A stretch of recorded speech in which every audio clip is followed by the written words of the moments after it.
Shkrimtari Resul Shabani dhe publicisti Sevdail Demiri janë fituesit e si vjetëm të çmimit shtetëror 22 nëntori, i cili u nda sot në Kuvendin e Maqedonisë së Veriut.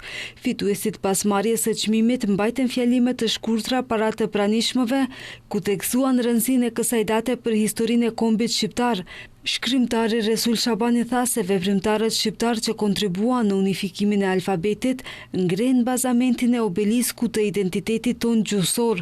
Ky çmim, i cili më dorëzohet sot, natyrisht që është çmim mirë rëndësishëm, më i çmueshëm, është kuror e çmimeve me që i referohet arsimit armës kryesore dhe të vetme me të cilin luftojnë shkrimtarët për të ngritur përmendore të vogla, por shumë të vlefshme për pasurimin dhe afirmimin e gjuhës sonë të bekuar.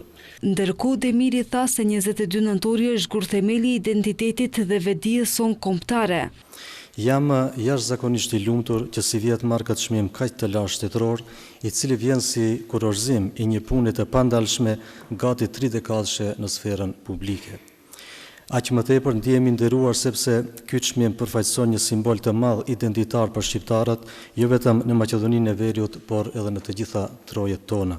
Çmimi shtetëror 22 nëntori u ndahet njerëzve nga jeta e politikës kulturore dhe shoqërore në Republikën e Maqedonisë së Veriut, të cilët kanë kontribuar në avancimin e bashkëjetesës ndërnjerëzore dhe mirëkuptimin e ndërsjellë midis pjesëtarëve të bashkësive të ndryshme kulturore dhe fetare në Maqedoninë e Veriut.